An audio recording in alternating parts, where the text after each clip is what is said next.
Commander Vaxa Thorne's silver eyes narrowed as she surveyed the human military base from her shuttle window. The structures looked primitive, utilitarian, much like the beings who built them. Her lip curled involuntarily. "Prepare for landing, Commander," her pilot announced. Vaxa straightened her immaculate uniform, adorned with the platinum insignia of House Thorne, one of the 12 noble houses of the Astrian Empire. For 8 generations, her bloodline had commanded respect across 3 star systems. Now she was being sent to collaborate with humans. This alliance is a formality, nothing more, she reminded herself. The collective threat had forced this uncomfortable partnership, but she would maintain proper distance from these lesser beings. When the shuttle doors opened, the hot, humid air of Nexus Colony hit her like a wall. A welcoming committee awaited her on the landing pad. 5 humans in pressed uniforms. One stepped forward, a tall man with dark skin and eyes that betrayed no emotion. "Commander Thorne," he said with a crisp salute. "Lieutenant Darius Wolf, assigned as your liaison during joint operations." Vaxa didn't return the salute. "Lieutenant, I expect my quarters are prepared?" The man's expression remained perfectly neutral, though something flickered in his eyes. Not intimidation or offense, but something closer to assessment. "Yes, Commander, if you'll follow me." As they walked, Vaxa noticed the other humans giving her a wide berth. Good. Her reputation had preceded her. The Astrian elite were known for their combat prowess, heightened senses, and most importantly, their genetic superiority. Humans were useful cannon fodder against the collective. Nothing more. "The briefing begins at 800 tomorrow," Lieutenant Wolf said as they reached her quarters. "General Hayes requests your input on the collective's movements near the meridian." "Pass. I'll consider attending," Vaxa replied dismissively. For the first time, Wolf's composure cracked slightly. "With respect, Commander, your reconnaissance data is crucial to this operation."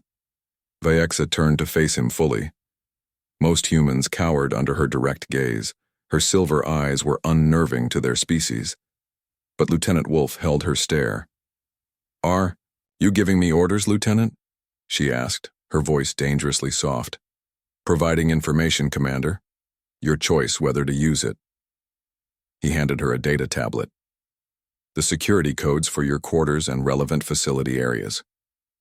His calm defiance was unexpected.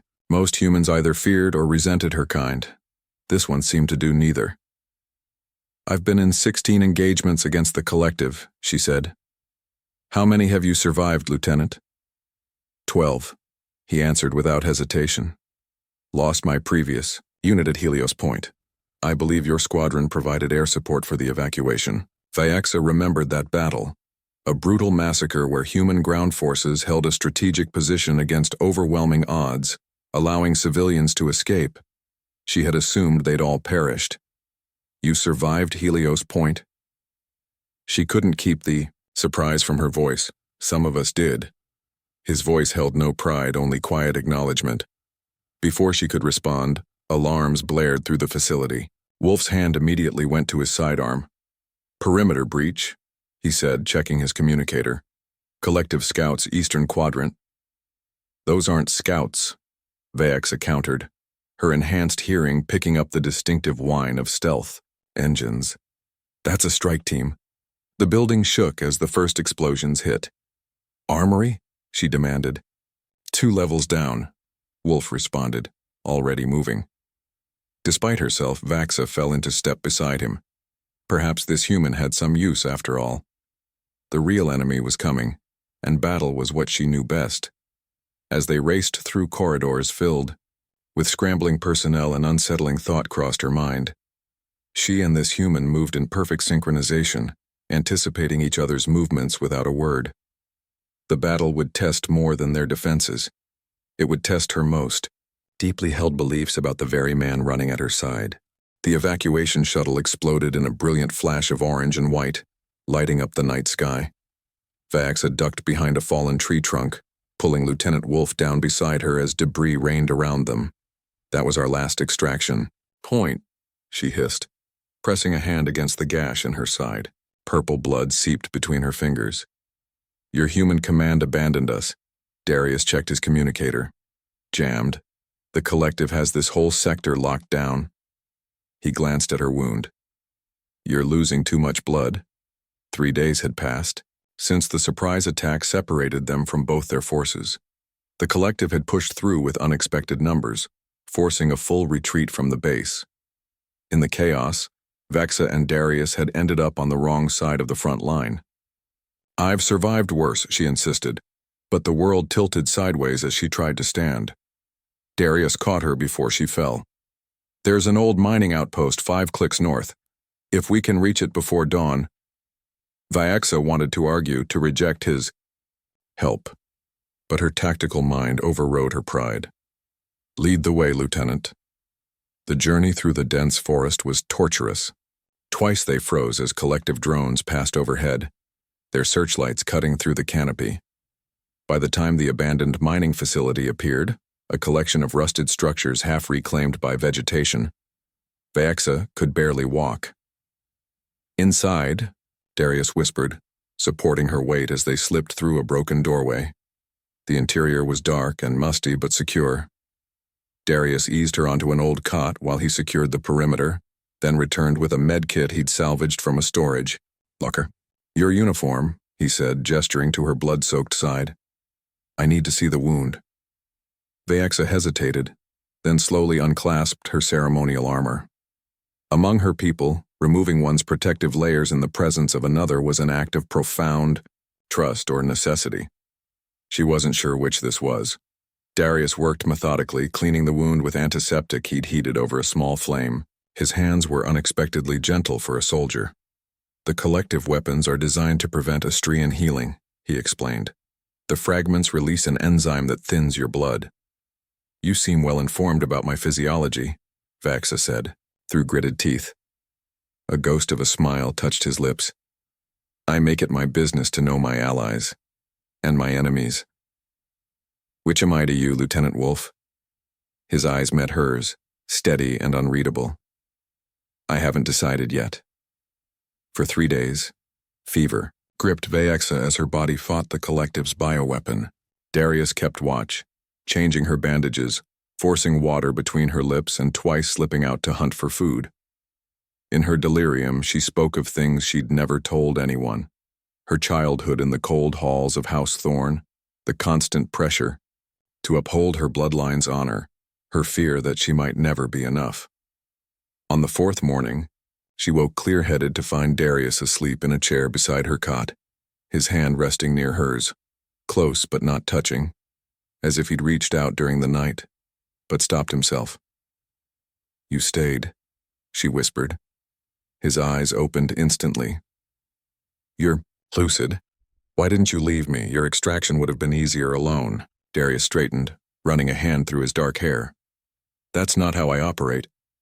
Even for an alien who made it clear she considers you inferior? Especially then, he said with unexpected warmth. Proving prejudice wrong is something of a hobby. Something shifted inside Vexa, a crack in the foundation of certainty she'd been raised with. This human had saved her life, tended her wounds, guarded her when she was vulnerable. Nothing in her training had prepared her for his simple decency. As days turned into a week, they settled into an uneasy routine. Darius would scout the perimeter while Vexa's strength returned. At night, they would plan possible routes back to friendly territory, their heads bent together over crudely drawn maps. Sometimes, their hands would brush, and neither would pull away immediately. On the 8th night, a storm raged outside their shelter. Thunder shook the walls of the old facility, and rain leaked through the patched roof.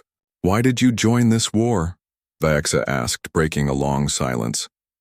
Your planet could have remained neutral. Darius stoked their small fire. The collective doesn't allow neutrality.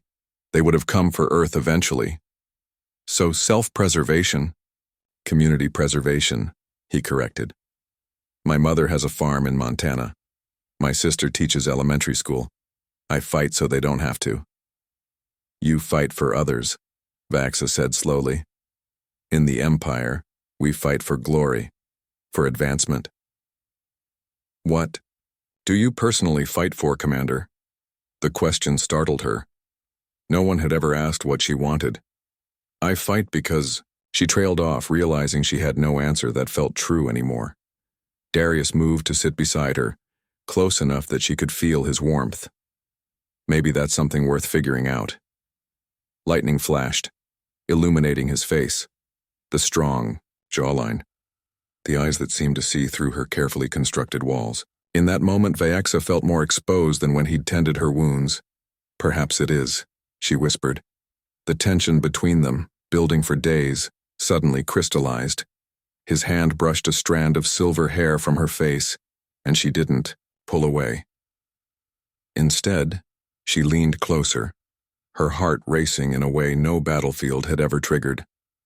When their lips met, it was like crossing a boundary neither had acknowledged existed. His touch was gentle at first, then urgent as she responded. Years of imperial conditioning crumbling in the wake of something far more primal and honest. That night, as the storm raged outside, they surrendered to the impossible connection between them, enemies by birth, allies by circumstance, and now something neither had words to define. Dawn would bring new challenges, but in the darkness, wrapped in each other's arms, those problems belonged to a future they weren't ready to face. The sterile white walls of the medical bay seemed to close in around Vaexa as she stared at the holographic scan floating before her. She dismissed the medical droid with a sharp gesture before collapsing into a chair, her hands trembling. Impossible, she whispered to the empty room. 3 weeks had passed since their rescue from the mining outpost. 3 weeks of avoiding Lieutenant Wolf in the corridors of the Astrian flagship Indomitable. 3 weeks of pretending that night had never happened.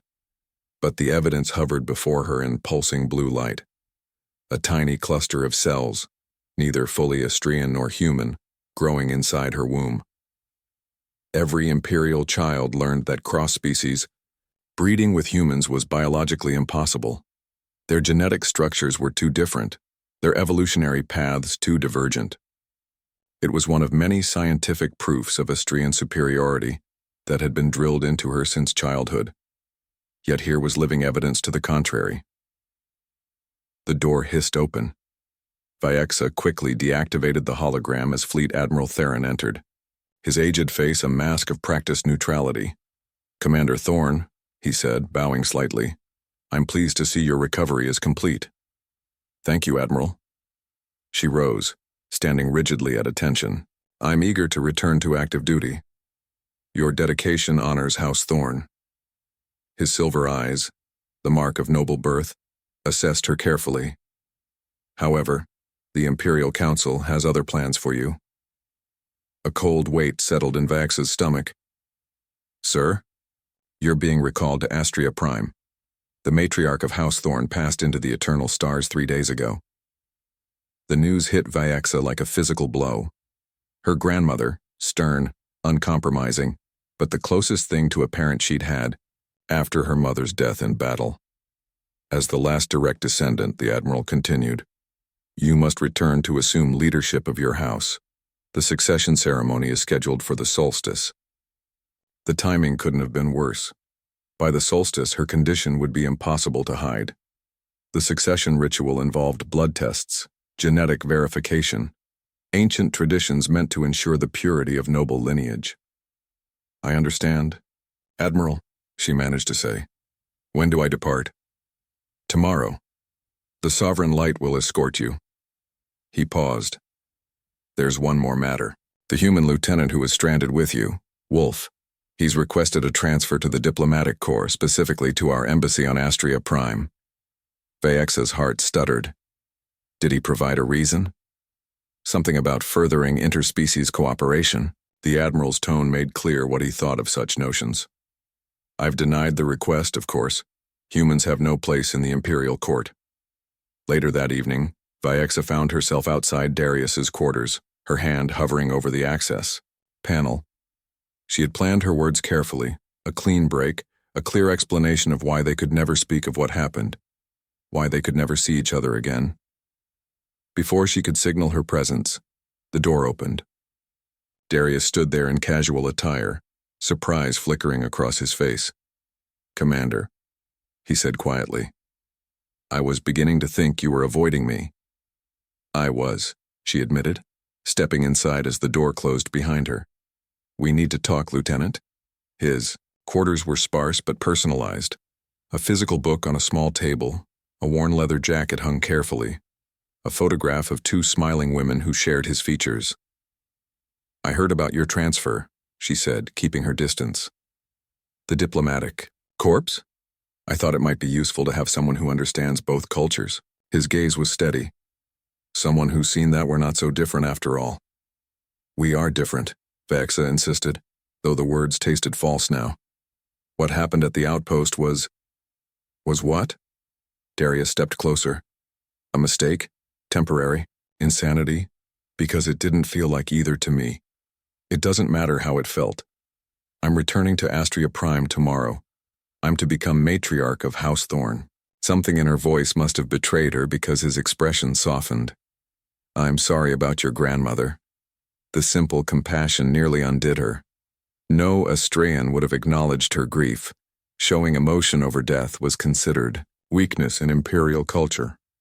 Thank you, she whispered. There's something else, he said. Something you're not telling me. Vaxa turned away, moving to the small viewport that showed the distant stars. Among them was Astria Prime, where her ancestors had ruled for centuries, where tradition and bloodline were everything. There can never be anything between us, she said firmly. My duty is to my house. Darius was silent for a long moment. I've studied your culture, Vaxa. I know what the nobles believe about humans, but beliefs can change when confronted with new evidence. She spun to face him, suddenly angry. You think this is about prejudice? About outdated imperial beliefs? My entire existence is bound by duty and expectation. Every breath I take belongs to House Thorn. And what about what you want? He challenged. Does that matter at all? Of course not. The words escaped before she could stop them. Darius closed the distance between them, his hands gently taking hers. It matters to me. The warmth of his touch broke something inside her. Before she could reconsider, the truth spilled out. I'm pregnant, she said, her voice barely audible. It shouldn't be possible, but it is. His expression transformed. Shock, disbelief, and then something softer, more vulnerable. Our child?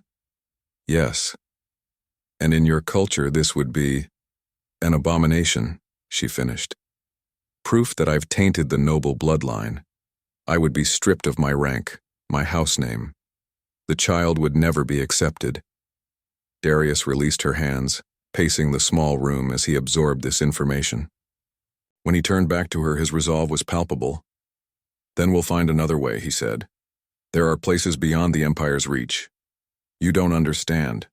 There's nowhere in the 12 systems that... Then we'll go beyond them, he interrupted. The Alliance territories, the neutral zone. Somewhere we can be together, raise our child without the weight of imperial tradition. You would leave everything behind? She asked incredulously. Your career, your world? For my child? Without hesitation. His certainty was humbling. The question is, would you? The door chime interrupted before she could answer. A mechanical voice announced, Commander Thorn, your presence is requested in the communication chamber. Priority message from Astria Prime. Reality crashed back upon her. The weight of generations of Thorn seemed to press down on her shoulders. Have to go, she said, straightening her uniform. Darius caught her arm as she turned to leave. Vaxa, I'll find a way to follow you to Astria Prime. Whatever you decide, you won't face it alone. She pulled away, her mask of imperial dignity sliding back into place. Goodbye, Lieutenant. As the door closed between them, Vaxa placed a protective hand over her abdomen. Inside her grew the impossible, a child that united two worlds, a living challenge to everything she'd been taught to believe, and a decision she could no longer postpone. The ceremonial halls of House Thorn echoed with Vaxa's solitary footsteps. Ancient tapestries depicting glorious victories hung from marble columns, the faces of her ancestors watching her from holographic portraits, judging her, she imagined, for the secret she carried. 4 weeks had passed since her return to Astria Prime. 4 weeks of political maneuvering, of attending counselors who sought to influence the new matriarch, of avoiding the succession rituals that would reveal her condition. Lady Thorne, a soft voice called. Vaxa turned to see Ilara, her grandmother's most trusted handmaiden, approaching with a bundle of shimmering fabric. "The ceremonial robes for tomorrow's blood rite," Ilara said, presenting them with a bow. "They've been adjusted to your measurements." Vaxa accepted the garment, her fingers tracing the intricate embroidery of her house crest. "Thank you, Ilara." The older woman lingered, her eyes amber, marking her as common-born, filled with concern. "If I may speak freely, my lady?" "Of course. You have not been yourself since your return. The other handmaidens whisper that you visit the medical wing daily, that you refuse the traditional prenatal blessings." Ilara lowered her voice. "Some suspect you carry a child." Vaxa's heart pounded. "And what do you suspect, Ilara?" "I served your grandmother for 60 years. Before that, your great-grandmother. I know the signs." The old woman's gaze softened. "But I also know this child is different." The healers would have announced an imperial heir by now. There was no judgment in Ilara's voice, only understanding. "If the council discovers the truth," Vaxa whispered, "they'll demand termination. The bloodline must remain pure." "And is that what you want?" Ilara asked gently. Before Vaxa could answer, her communicator chimed with a security alert. She frowned, activating the holographic display. "An unauthorized transport has breached the estate perimeter," the head of security reported. "One human male, unarmed. He claims to be Lieutenant Darius Wolf," Vaxa finished, her mouth suddenly dry. "He requested an audience with you specifically, my lady. Shall we detain him?" She should say yes. Should have him escorted off-world immediately. "No," she found herself saying instead. "Bring him to the Eastern Gardens. I'll meet him there." Ilara's expression revealed nothing as Vaxa handed back the ceremonial robes. "The gardens can be accessed through the service corridor. No one will see you there." "Thank you, Ilara."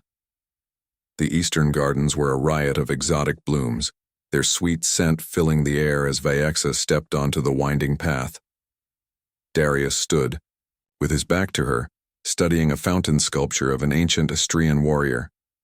"You shouldn't have come," she said. He turned, and the sight of him in civilian clothes, simple, practical earth attire that looked absurdly out of place among imperial splendor, made her heart clench painfully. "You disappeared," he replied calmly. "No message, no explanation. I told you goodbye, and I told you I'd follow." He took a step toward her, then stopped himself, respecting the distance she'd placed between them. "How are you? How is—" His eyes dropped meaningfully to her midsection. Despite her best efforts, Vaxa smiled faintly. "Growing. The Imperial healers are baffled. They've never seen an Astrian embryo with human DNA markers." "Have you told anyone the truth?" "Only Ilara suspects, and she won't betray me." Vaxa moved to a stone bench, suddenly weary. "Tomorrow is the succession ceremony. The blood rite will reveal everything." Darius sat beside her, careful not to touch her. "I've been researching options. The outer colonies would welcome us. There's a settlement on Terra Nova where several mixed-species families have found sanctuary." "You make it sound so simple," she said bitterly. "Just abandon my house, my heritage, my duty." "Is duty worth sacrificing your child?" he challenged. "Worth sacrificing yourself?" Vaxa looked away. "You don't understand what it means to be Thorne. For generations we've led the Empire in battle and politics. My grandmother held the peace between 3 star systems through sheer force of will. And you think you can't do the same thing from somewhere else? That your strength comes from a title, not from who you are?" His faith in her was disarming. No one in her life had ever believed in Vaxa the person rather than Vaxa the imperial heir. "I've made arrangements," he continued when she didn't respond. "A transport will be waiting at the southern spaceport tomorrow night. Small, unmarked, with enough range to reach the neutral zone. Before she could reply, a shadow fell across them. Vaexa looked up to see High Counselor Varys standing at the garden entrance, flanked by Imperial guards. "Lady Thorne," he said, his silver eyes cold as he glanced between her and Darius. "I was informed of an intruder. I see the reports were accurate." Vaexa rose smoothly. "Counselor Varys, this is Lieutenant Wolf, my former liaison from the Nexus campaign. He's delivered sensitive information regarding collective movements near our borders." "Indeed." Varys's tone made clear he didn't believe her. "And this intelligence required a personal delivery? To your private gardens rather than the military command?" "Lieutenant Wolf risked his life to bring this information," Vaexa said coolly. "I was extending the courtesy of House Thorne's hospitality." The counselor's gaze hardened. "The human will be escorted to appropriate quarters while we verify his intelligence." He turned to the guards. "Take him to the diplomatic wing, post security." Darius stood, his composure unwavering. "Thank you for your audience, Lady Thorne. I hope the information proves useful." As the guards led him away, his eyes met hers one last time. Determined, unafraid, promising. "You take unusual interest in human affairs," Varys remarked when they were alone. "First requesting postponement of the blood rite, now entertaining human officers in private." "I take interest in matters that affect the Empire's security," Vaexa countered. "Perhaps the Council should do the same, rather than concerning themselves with ceremonial traditions while the collective advances." The barb struck home. Varys's jaw tightened. "The succession ceremony proceeds tomorrow, Lady Thorne. No further delays will be tolerated. The Empire requires stability, a pure-blooded matriarch to lead House Thorne." After he departed, Vaexa remained in the garden, watching the twin suns of Astria set behind the mountain peaks. Her hand drifted to her abdomen, where the smallest flutter of movement the first she'd felt responded to her touch. In that moment, something crystallized within her. The weight of imperial expectation, the judgment of ancestors, the demands of tradition, all seemed suddenly less substantial than this fragile life and the future it represented. Her communicator chimed softly. A text message appeared from an unknown source. "Southern Spaceport. Docking Bay 12. Midnight tomorrow. Trust Alara." Vaexa deleted the message, her decision made. For the first time in her life, she would choose her own path, not as the heir to House Thorne, but as a mother protecting her child and a woman following her heart. The Empire was indeed watching. But tomorrow, they would see something they never expected. The Great Hall of Judgment fell silent as Vaexa Thorne entered. 500 Imperial nobles stood in rigid formation, their silver eyes tracking her progress down the central aisle. At the far end, the 12 High Counselors waited on elevated thrones with Counselor Varys at their center, his face a mask of cruel anticipation. This was not how the succession ceremony was meant to unfold. The blood rite should have been a private affair, followed by celebration. Instead, Varys had transformed it into a public tribunal.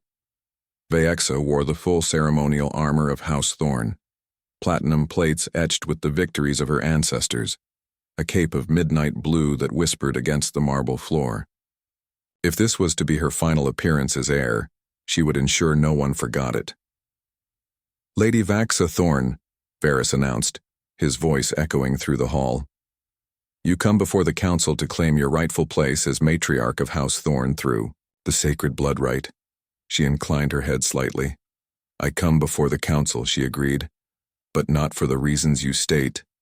A murmur rippled through the assembled nobles. Varys's eyes narrowed. "Explain yourself."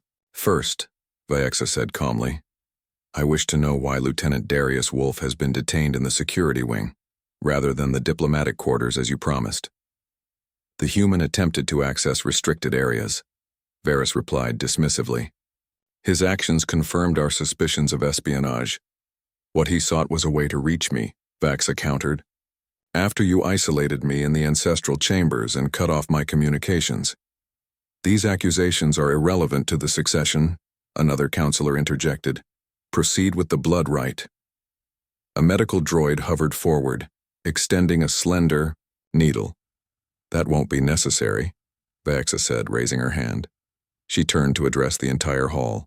For generations, we have been taught that Astrians are superior, that our bloodline must remain pure, that humans and other species are beneath us. The hall grew tense as the implications of her words sank in. What I have learned, what I now know with absolute certainty, is that these teachings are false. She unclasped her ceremonial armor, letting the platinum breastplate fall to the floor with a resounding clang. Beneath it, she wore a simple tunic that revealed the gentle curve of her pregnancy. I carry a child, she announced, her voice strong.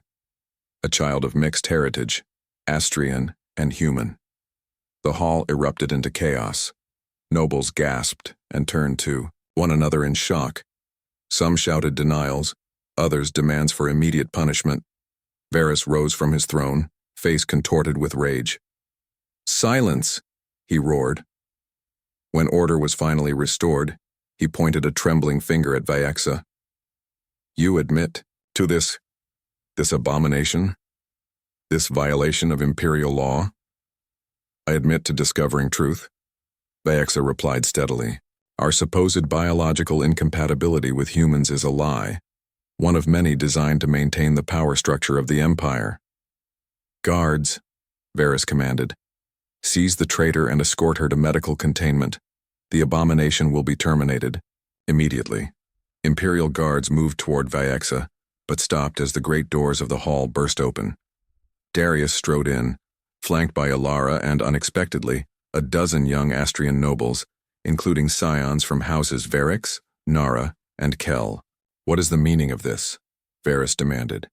Lady Alara Varix, heir to the second most powerful house, stepped forward. "We stand with Lady Thorne. The Empire's policies toward humans and other species have weakened us, not strengthened us. The collective advances while we cling to outdated prejudices. This is insurrection," Varys sputtered. "This is evolution," Vyaxa corrected, moving to stand beside Darius. "For too long the Empire has been stagnant, closing itself off from alliances that could ensure our survival." She addressed the assembled nobles directly. "I am not the first to bear a mixed heritage child. I am simply the first to do so openly." Murmurs of confirmation rippled through the younger nobles. A truth, long hidden, was finally emerging. "I renounce my claim to matriarch of House Thorne," Vyaxa declared. "Not out of shame, but because the Empire must change, and change cannot come from within a broken system." "You would abandon your house?" Varys scoffed. "For a human?" "For the future," she corrected, reaching for Darius's hand. "Our child represents what the Empire could become, stronger through diversity, resilient through acceptance." Ilara stepped forward, her common-born amber eyes bright with unshed tears. "Lady Thorne is not alone. Many of us have witnessed the courage and honor of those the Empire calls inferior.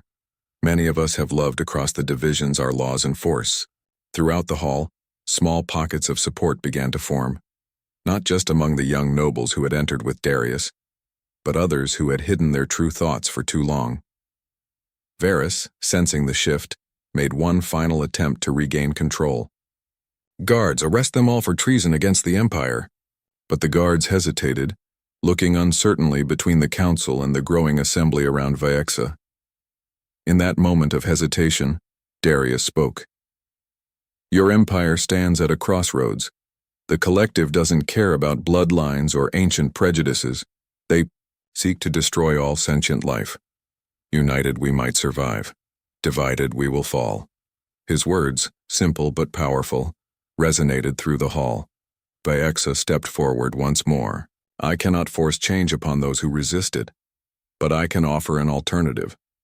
Those who believe in a different future, a future where strength comes from unity rather than division, are welcome to join us." "Join you where?" Varys sneered. "No imperial world would harbor traitors." "Not an imperial world," Vyaxa agreed. "But there are places between the stars where new beginnings are possible." One by one, nobles and common-born alike moved to stand with Vyaxa and Darius. Not a majority, not even close, but enough to send a clear message. Change had begun, unstoppable as the tide. 6 months later, Beneath the azure skies of Terra Nova, Vyaxa stood on the balcony of their new home. The settlement sprawled below, a mixture of architectural styles reflecting its diverse population. Humans worked alongside Astrians, sharing knowledge and building something new together. "They're calling it the Convergence," Darius said, joining her with a steaming mug of tea. "The largest exodus from the Empire in 3 centuries. Varys underestimated how many were simply waiting for someone to move first," Vaxa replied, accepting the tea gratefully.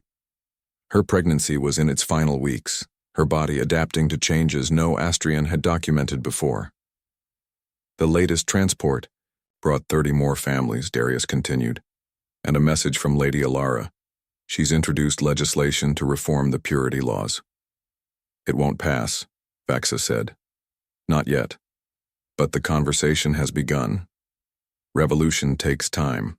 He placed a gentle hand on her rounded abdomen, where their daughter kicked vigorously in response. "Some things are worth waiting for." The irony wasn't lost on either of them. Vyaxa, who had once considered humans beneath her, now found herself living among them, learning from them, loving one of them. The pride that had defined her for so long had been replaced by something more profound, a humility that recognized strength and difference. "Do you regret it?" Darius asked softly. "Leaving your house, your title?" Vaxa covered his hand with her own. "I left an empire to build a home," she said. "There's no comparison." As twilight painted the sky in shades of gold and purple, they stood together, no longer alien and human, noble and soldier, superior and inferior. Just 2 people who had defied the boundaries of their worlds to create something new. Their daughter would be the first of her kind, but not the last. She would grow up in a community that celebrated her dual heritage rather than condemning it. And perhaps someday, she would return to the Empire not as an outsider, but as a bridge between worlds. For now, though, the future remained unwritten. Blank page awaiting new stories, new traditions, new understanding. Vyaxa had traded certainty for possibility, dogma for discovery. And as Darius pulled her close, his warmth banishing the evening chill, she knew with absolute clarity that some falls, like the fall from pride, from prejudice, from false superiority, weren't falls at all. They were flights,